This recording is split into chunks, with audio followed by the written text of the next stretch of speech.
Olma ke adanna gara kun rase akan sifar padu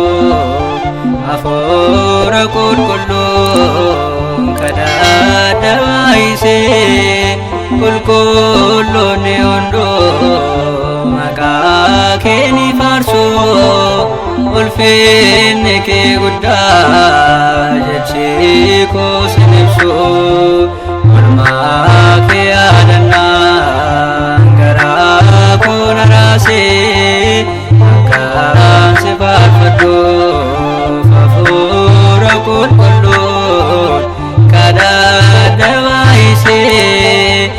kullu ne ondo maka ke ni farso ulfin ke gudda jechi ko sinipsu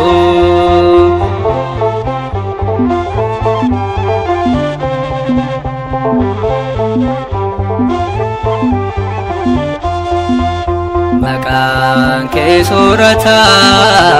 dhamma pancala sutona guddise yaada jalala tasaen kanufne Maryam jade nama gadensane lakin badade yaada waaqayyo ganni sifatahu qulqulleetti hidhate inni sifatahu olmaa kee adanna gara kun rase akkan si faarfadhu hafuura qulqulluun kadhaa dabaayise gargaarsa isaa malee homtuu sin faarsu ulfinni kee guddaa jechi koo sin ibsu.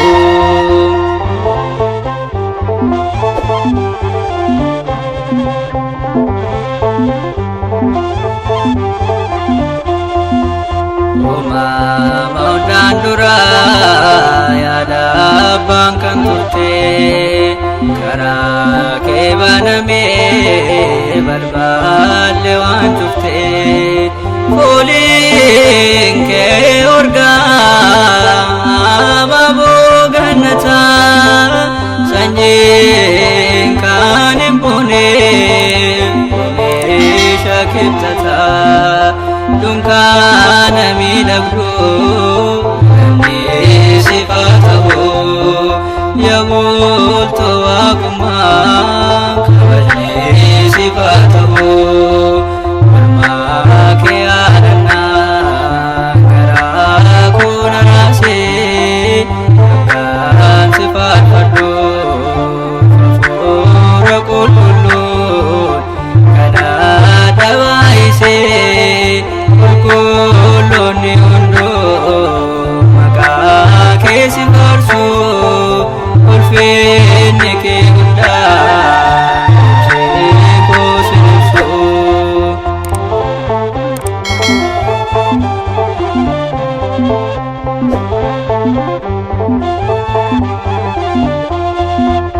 Kabajni kee caalaa kabaja ergamootaa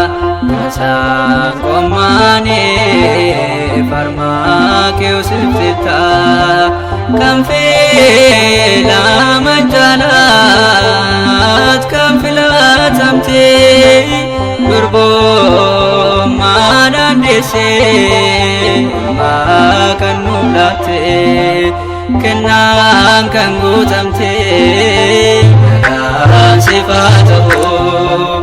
ayyaana qabeettee gammachuu sifatahu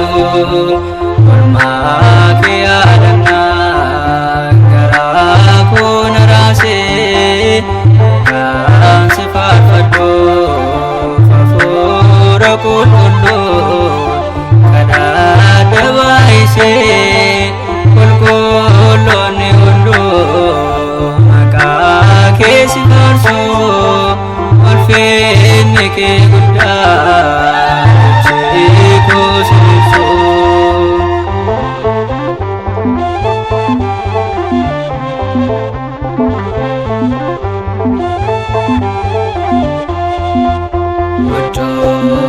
uffattee mirgaan ni dhaabatta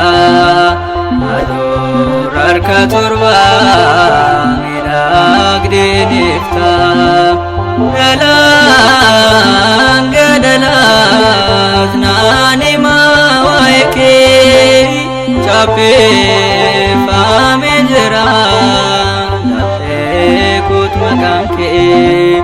yagoogee garraamee siif haa ta'u hundaaf kan gadditu siif haa ta'u maqaa kee yaadannaan garaa koo na raasee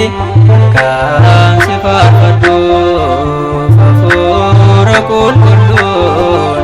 kan adda baay'isee qulqulloonni hunduu maqaa kee ni faarsu ulfinni kee guddaa jechuu si ibsu walumaa kee yaadannaan garaa koo na raasee kan si faarfadhuuf hafuura qulqulluun kan adda baay'isee